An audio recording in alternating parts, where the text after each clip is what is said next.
Episode 3, The Locked Tower, by Langley Hyde. Karn wished to be alone. He wished to be working on research. If only he could lose himself in a mathematical formula's crispness. If only he could forget how it felt to have oil and blood drying on his body. But he could not escape. He was locked in New Archive's watchtower in a small circular upper room ringed in steel-shuttered windows. The dim yellow glow of the power stone overhead illuminated a pedestal with a control panel beneath it. Only he had the key that would end the tower's lockdown, and he would not use it. Not until they had captured the Phyrexian, and not until he knew for certain his companions, Joda and Jaya, Teferi and Sten, were free from New Phyrexia's influence. "Where's the Silex?" Jaya asked. "See," Karn replied. He turned away so that the others could not see his face. He needed a cloth, but could not generate one. He held out his hands and drew particles from the ether, creating a small wire brush, identical to the one he'd used so many years ago to clean himself after Urza sent him to war. His palms fizzed with magic as metal accrued. "Why not tell us where it is now?" Jaya asked. Teferi craned his head as if still searching the ceiling for the Phyrexian spy creature. "Even planeswalkers can be corrupted now. Karn's the only one with the immunity to the oil." While Karn appreciated that Teferi defended him, he did not like being spoken of as if he weren't in the room, as if he were an object. But he supposed old habits died hard. Teferi had been Urza's student before Karn's birth. "I'm not a spy." Jaya seemed insulted. "You wouldn't know if you were," Sten said. "I have a plan to find and defeat Shieldred," Karn said. "I will tell you what it is once we have secured the tower." Joda rubbed his temples, looking irritable and drawn. Karn suspected portaling them all had strained the mage's capacity. Joda said, "I'll trust you. I should have done so sooner anyway." "I can't say I like the idea of jumping through hoops to prove myself to you, Karn," Jaya said.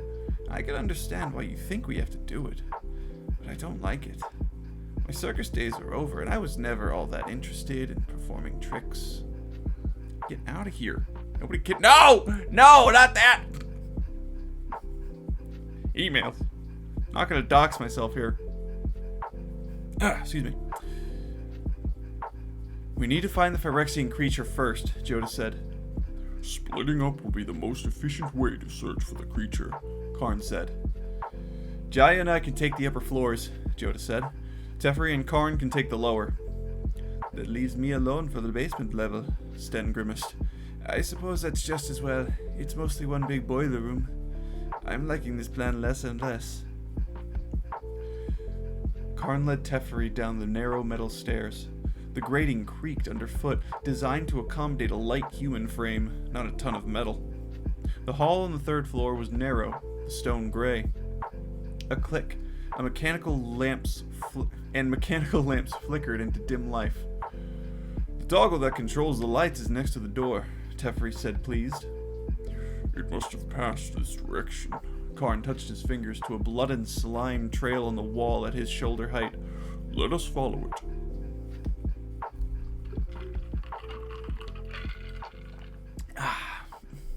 Why did I give Karn such a low, gravelly voice? I felt like it. And I'd practice it, why not? The trail terminated at a door labeled Storage, Waterworks. Blobs of slime coated the hinge as if the creature had squeezed through the gap. Teferi crouched. He did not touch it, but his hand hovered over the goop. He looked up at Karn. "Should we call the others?" "Not yet." Karn paused. "We don't know if the creature is still here." Teferi opened the door a crack, then paused. When nothing jumped through the gap, Teferi swung it open and stepped through. Karn followed. Tall racks of unused copper pipes loomed to one side. The other side had steel shelving that held wooden crates brimming with gears, flanges, and valves. Karn could see no further sign of the creature's passage. Nonetheless, "Teferi, let us search the room." The tight passages between the storage racks were designed to admit humans. Karn felt large and unwieldy. His elbows clanged against pipes and he jostled boxes when he pressed through the narrow aisles. He paused, then knelt, ducking awkwardly under a low-hanging steam pipe. Blood dripped from the underside of a shelf. He traced the fluid upward to its source. It looked as though several pipes were bleeding? A throbbing chunk of meat had attached itself, barnacle-like, to the copper. It released a gout of acid, dissolving the metal, and then it regurgitated a metallic barb from its side. Karn reached out to the fleshy deposit and crushed it. "Karn, I need you to come over here." Karn traced Teferi's voice and found Teferi standing in the corner near a wooden rack with tubs of sealant stacked upon it. Teferi pressed his fingers to his lips and tilted his head in a listening gesture. "I don't like this," Joda's voice carried through the pipes, clear. "Don't like what?" said Jaya. Karn frowned at Teferi. Teferi pointed at a vent. "That Karn is having us search before telling us his plan." Joda sounded bothered. "Shouldn't we talk this through together? Work out the details as a team?" Karn traced the vent with his gaze, the pipes disappeared into the ceiling. Despite Jaya's earlier objection to jumping through hoops, Karn heard her low laugh. "Oh, so you're assuming your way is the only way to do this. Remind you of anyone?" "Jaya, it's not like..." "Go on!" Jaya's laugh rang. "Protest some more, that'll really make your case." The voices faded. Karn contemplated the overhead vent. It seems possible that the Phyrexian spy can use these vents to travel between floors. Teferi pointed, without touching, at black oil in the vent's corner, then down to a vent on the floor. Karn crouched to view it. It looked as though the metal had been cannibalized, or possibly transformed, into an eyeball, ringed with small, vicious teeth rather than lashes. Small additional eyes nestled beside it, opening and closing. Overhead a skittering noise, then the click of metal claws ringing along the vents. Teferi craned. "What do you think we should do?" Karn pivoted, seeking the noise's source. It stopped. He'd lost it. Unlike the others, you don't seem to take issue with my unilateral creation of a plan. "Urza used you like a tool," Teferi said. "I never questioned it.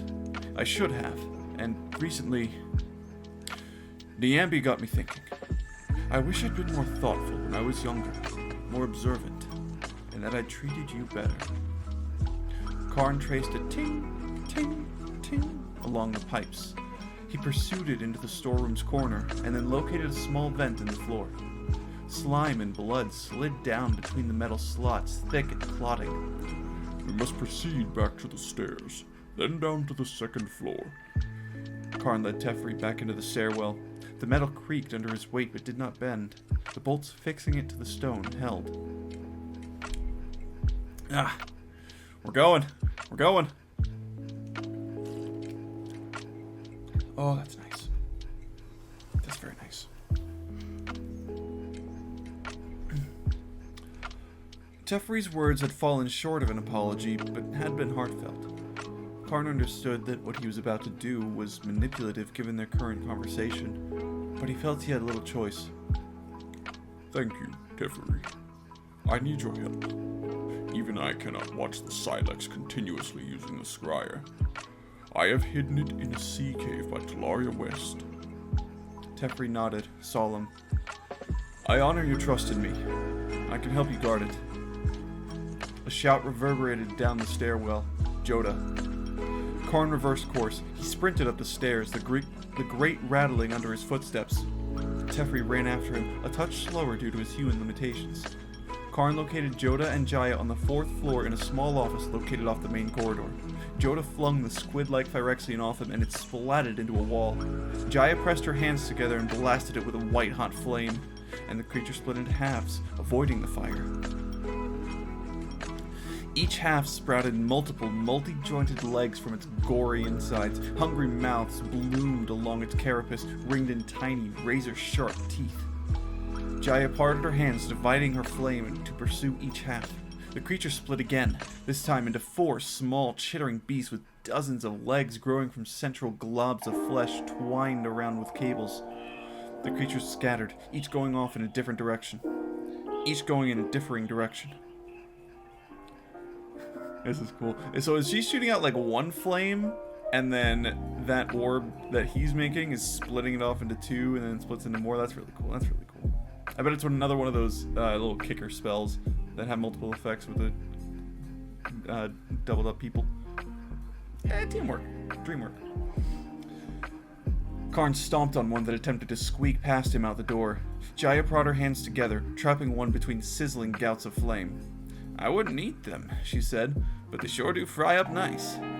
The creature cried out as it died, a high-pitched noise that subsided into a bubbling whine.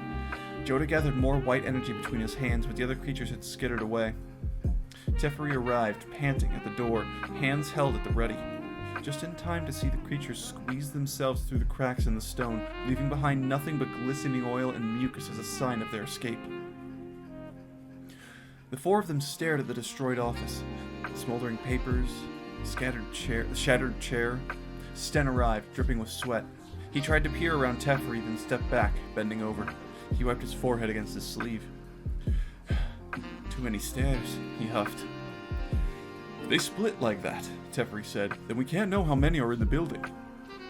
Karn lifted his foot to examine the pulp beneath it. Interesting.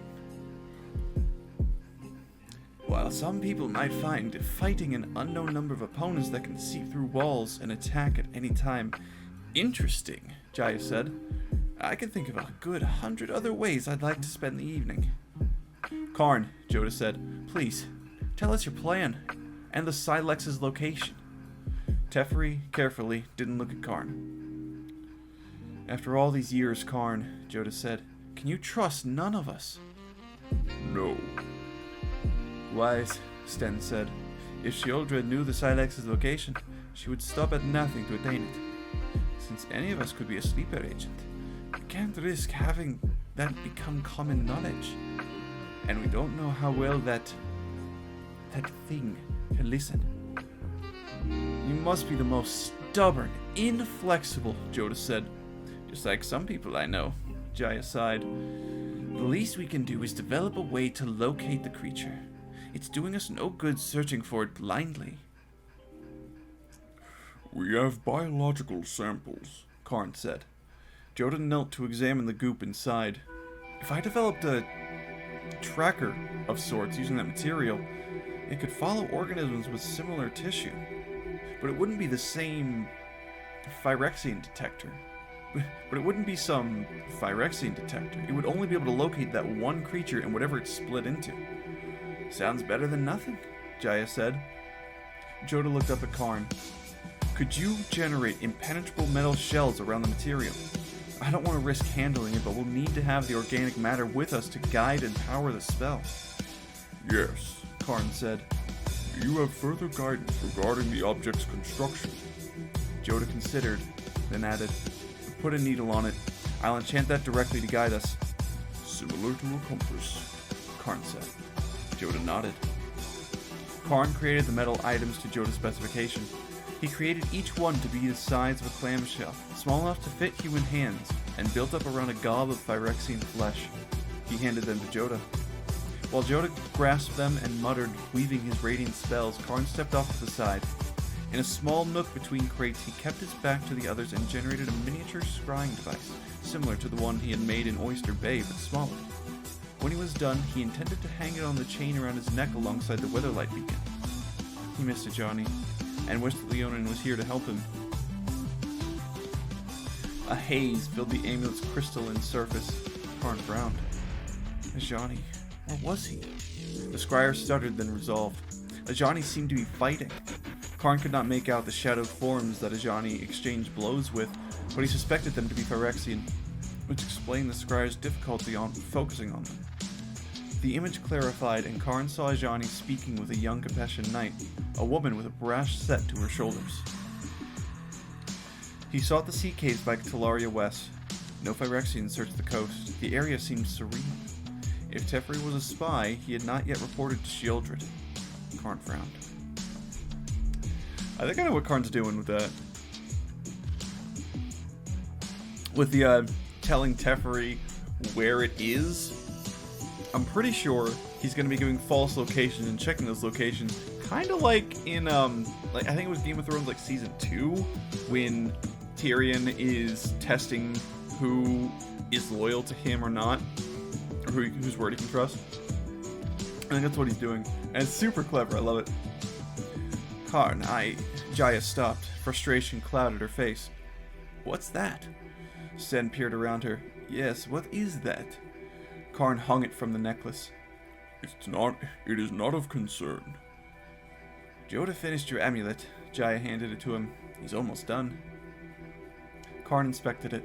Its locator needle swung, bobbing between 2 points as if confused. Joda pocketed his. I'm going to return to checking the upper floors. Jaya moved to go after him, but Karn lifted a hand to stop her. Your long-standing friendship aside, I do not think your quick tongue has a calming effect. True, Jaya conceded. Sten, given this creature can ooze through walls, are there maintenance areas we should be checking for infestation? Crawl spaces? Yes, actually, Sten said. There is an elaborate venting system to allow air to escape from the lower levels, should the city need to retreat into the earth for defensive reasons. Teferi whistled, clearly impressed. I'll go with Joda. Then I shall take the basement alone, Karn said. Better you than me, Sten said, fervent. That room is disconcerting. There is so much noise from the boilers that you'd never be able to hear something sneaking up on you. Karn waited until Sten, Jaya, and Teferi had left the room. He headed down in the basement level, the locator in his palm. If Joda were compromised, would the enchantment even work? Turn the music down a little bit. For me, at least. Let's just turn it down for y'all as well.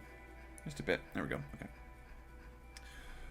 The basement level consisted of a short but broad corridor edged with pipes.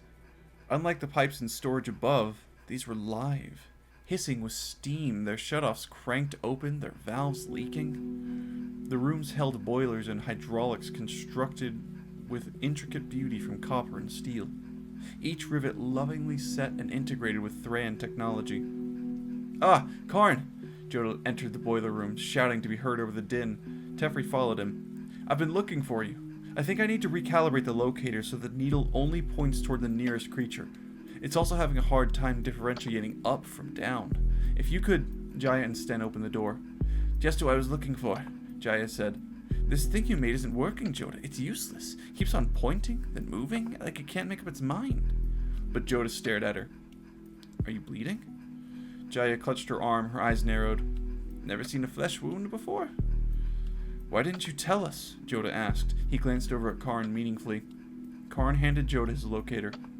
Why would I? I'm not 5 years old. Jaya sounded insulted. It's just a scrape. That's not what I meant. Joda stretched his fingers over the locator, pulling up a meshed spell network from the device and tweaking it. He flicked his fingers down, and the spell settled back into the metal. Joda returned the locator to Karn. What if glistening oil has gotten inside you? It didn't, Jaya said, icy. If that's true, Joda said, then why hide it? I wasn't hiding it, Jaya said. It just wasn't important. In the floors above, a rattling, then a boom. It sounded like something had overturned one of the racks filled with pipes. Karn calculated that several dozen pipes must be rolling on the floor to create such a din. It must be upstairs. Teferi, Sten, you investigate with Jaya. Teferi nodded, his face solemn and his eyes on Jaya. Perhaps he thought Karn intended for him to watch Jaya due to her wound. Karn did not think glistening oil could infect so quickly, and yet, how could he be sure? Oh, throat's getting to me already.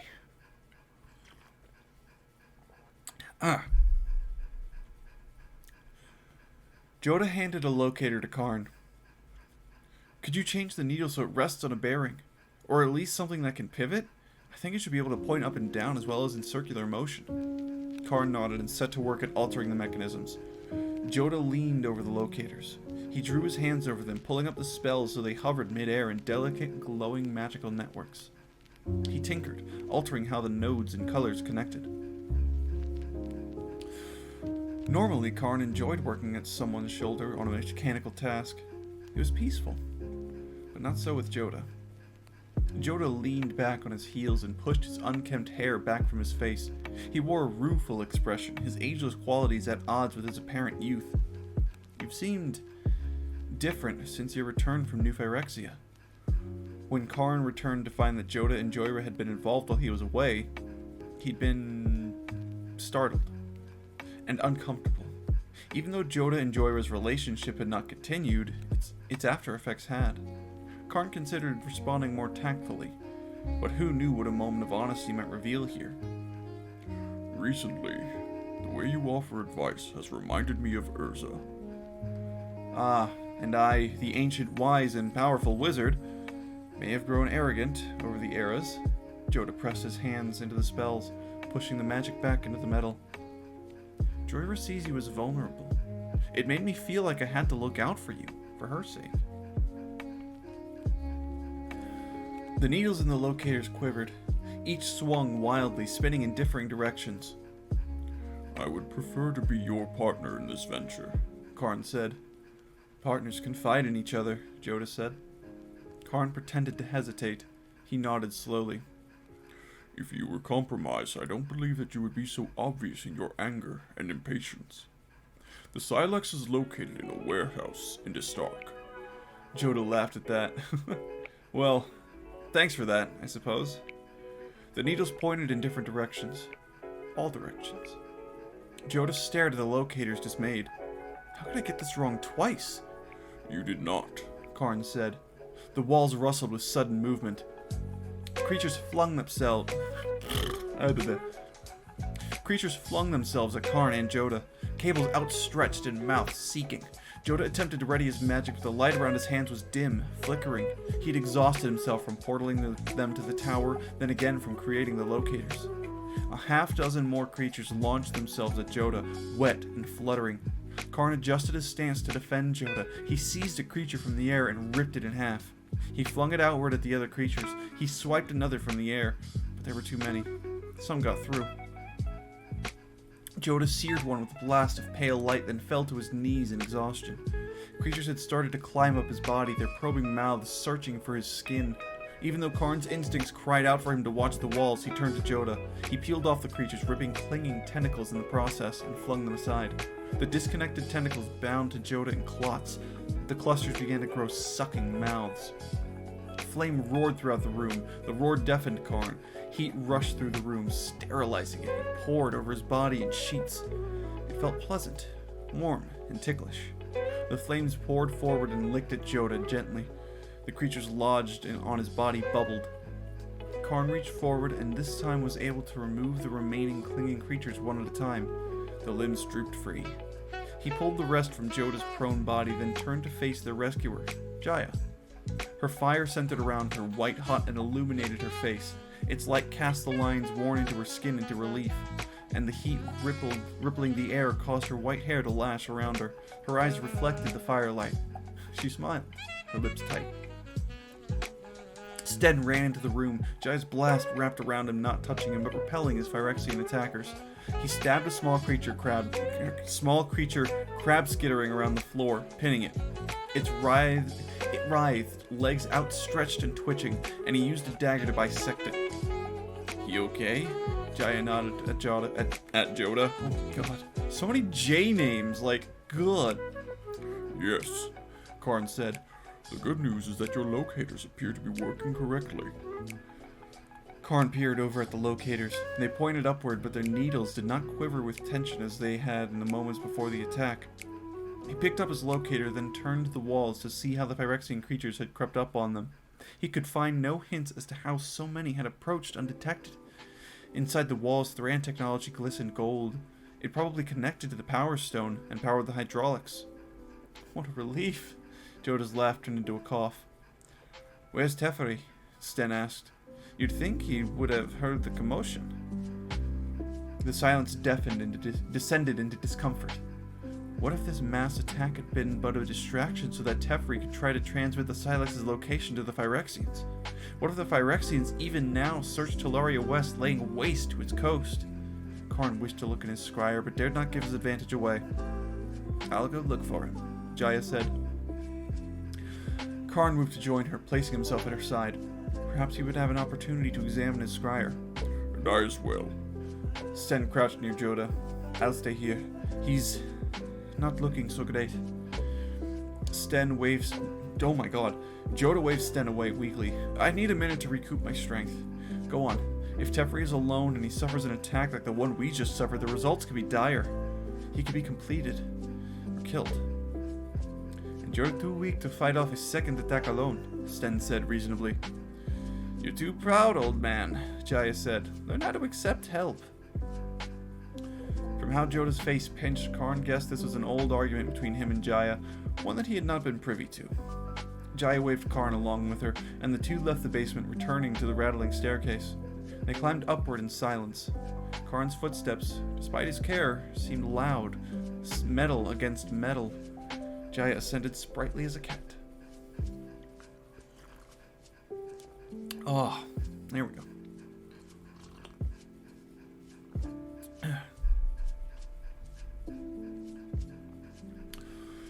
Your magic is extremely effective against the Phyrexian creatures, Karn said. Though Karn could not see Jaya's face, he could hear the grin in her voice. I have to say, controlled pyromania is the best part of being a fire mage. You do get a feeling for what burns. Your fire seems to sterilize them, Karn said. As if it is inimical.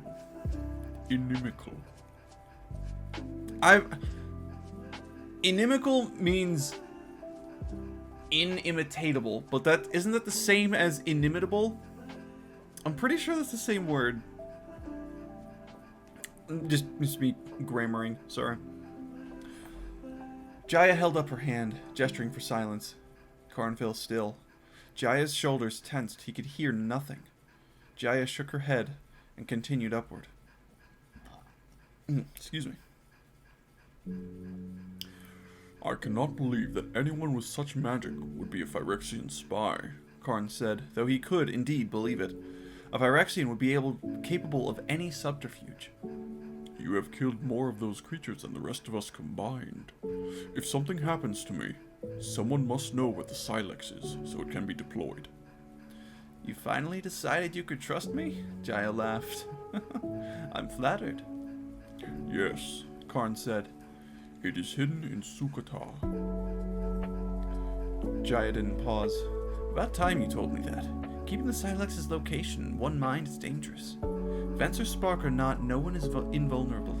Not even you. She had a point. In the upper stories, Teferi shouted, and both of them took off at a sprint. They found Teferi pinned to the floor by a Phyrexian monstrosity that loomed over him like a hungry spider. Blood soaked his robes from a slash in his gut. Karn tore the creature from Teferi's body. Even though its claws, hooked into his flesh, took muscle with it, he slammed it against the wall, pulverizing it. Jai ran into the room. Get down! Karn pivoted and hunched his body over Teferi to protect him. Jaya bathed the room in fire. Phyrexian monstrosities, dozens of them, too many, screeched in agony. The cries died into despairing bubbling, into whimpering, then silence. The flames roasted Karn's back, scorching the blood and guts onto his metal body. Clear, Jaya said. Karn lifted himself to his feet. Karn, Thank you. Teferi patted the top of his hair and found it unsinged. Joda, his arms slung over Sten's neck, joined them. Joda seemed drained. He scanned the debris in the room. It had once been an office, complete with filing cabinets. This involves far, far more than one creature, Joda said. You're right. Sten slunk out from Joda's arm. We use a lot of Thran technology in Argivia, and it looks like the Phyrexians have co-opted it somehow. Integrated into it. The thing's tendrils have spread throughout the entire watchtower. Karn examined Teferi's wound. He needed medical attention. Perhaps we must consider lowering the barrier in order to obtain a physician for Teferi. He is gravely wounded. Have you determined that we're all safe?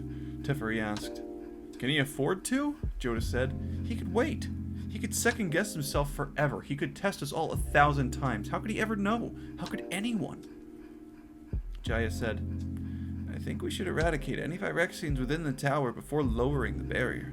If that creature so easily integrated itself into a single tower, what might it do to a city? What do you think we should do? Sten asked. Go to the Power Stone, Jaya said. Let's root this out, at its source. Teferi grimaced. If someone can get me up there, I'm game to follow Jaya's plan. We might as well try. I can carry you, Karn said. Teferi gave him a long look, then sighed. It's decided, Joda said. Jaya cackled. Oh, you've been waiting all night to be the one to say that, haven't you? Joda still had enough energy left in him to look annoyed. Karn shook his head at their exchange and knelt to lift Teferi, carefully. In the uppermost chamber, the Power Stone's glow dominated the claustrophobic space, shining directly down into the central pedestal's control panel and filling the small circular room with its sickly yellow light. The arched windows ringing the room were still tightly shuttered with steel. Karn wished he could open one and feel the night's cool air on his body. He found a metal access panel and popped it open. The Power Stone seemed integrated into a wire nest, which no doubt connected to the lockdown system, the boiler room, the vents, and everything else in the tower. Sten pressed himself close to the panel to look. It's worse than I thought. Karn glanced at Sten. He had told each planeswalker a false location for the Silex, but he had not yet tested Sten. He spoke, low enough that the others would not hear. I need to confide the Silex's location. If I am damaged and cannot reach it, the knowledge cannot be lost. I understand, Sten said, solemn. He did not seem at all perturbed. His focus lay on the wires and the walls. Should that happen, Karn said, you are to determine which among the planeswalkers you can trust so that the Silex can be brought to New Phyrexia in order to destroy the Phyrexians at their center. I hesitate to ask this, as it would involve asking a planeswalker to sacrifice themselves to repair my mistake. It would be an immense responsibility, Sten said. Karn pretended reluctance, then spoke. I concealed it in the ruins of Trocaire, on Sarpedia. That's all I needed, Sten said. His voice, a sudden hiss, sounded horribly familiar. Hold on. Well, I guess we found the sneak thief.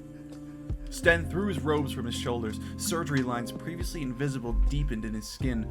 The buttons in his shirt popped free as his chest seemed to swell and swell, only to burst, butterflying open, ribs splayed.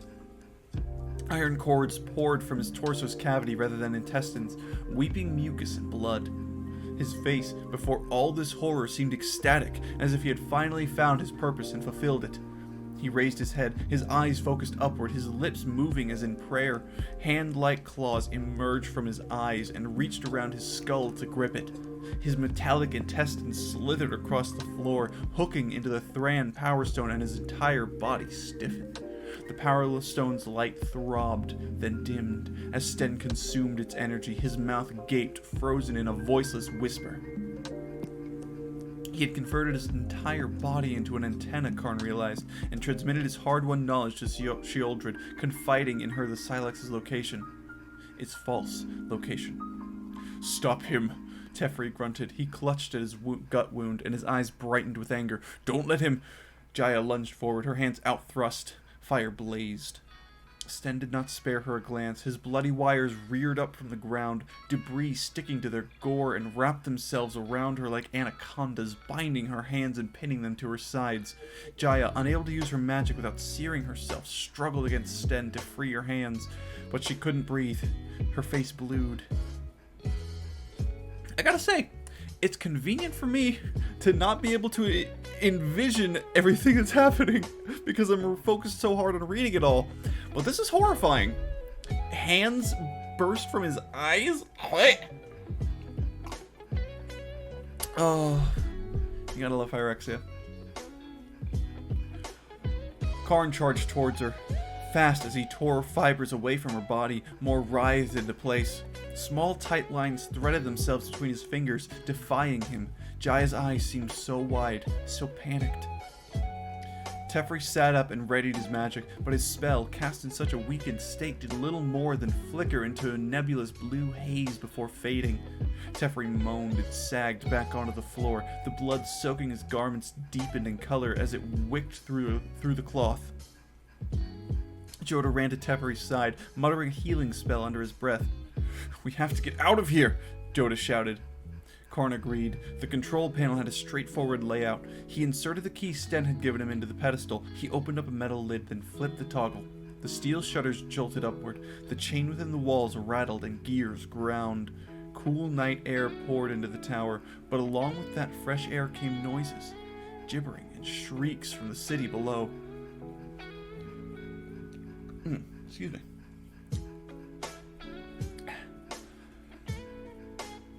Karn could not free Jaya from the cables writhing around her, so he turned. He dismembered Sten. No, not Sten. The Phyrexian who had killed Sten, who had completed him and taken his place with efficiency. He tried not to think about his actions. He removed bones from sockets and tossed the pieces aside as easily as stripping a chicken at a banquet. Jaya inhaled, her breath a rasp that carried through the dark, and then blasted not Sten with a gout of scarlet flame. The fire poured over Karn and sizzled across not Sten's flesh, frying his organic components. The Phyrexian sagged to the floor, a collection of blackened metal and crisped organics. Joda looked up at Jaya. His hands lay outstretched over Teferi's stomach. "I'm too exhausted to heal him. I can keep him from bleeding out, but that's about it. We need help." "It's time I call the Weatherlight," Karn said. "Why don't we give it a few more minutes, until things are really desperate?"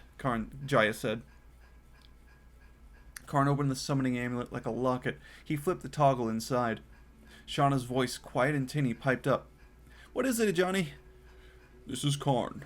Joda, Teferi, Jaya, and I need to be brought to safety. Teferi is wounded." There was a pause from the other end. "Your location?" "Argivia, in the watchtower, under attack by Phyrexians." "Phyrexians?" Karn could hear the Weatherlight creaking in the winds. When she spoke again, her voice sounded calm and determined. "You're in luck.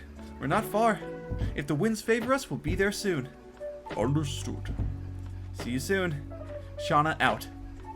The Phyrexian noises seemed to be getting closer, echoing through the vents. Between the walls, squeaks and burbles punctuated mechanical clicks and fleshy rustles. The entire tower was infested, perhaps even the entire city. Sten had overseen rooting out Phyrexian agents in Argivia. It was fair to assume he had done the exact opposite. Teferi is too wounded to move. We must hold out until Shauna arrives," said Karn. "Jaya, you seem to be in the best shape among us. You will lead. I will take up a central position, so I must defend Teferi. Joda, keep watch at the rear." Joda opened his mouth. Jaya lit 2 fireballs in her hands. She waved them and raised her eyebrows at Joda. Joda, abashed, closed his mouth. After a moment he spoke, mild. "I was going to say that this is an excellent plan.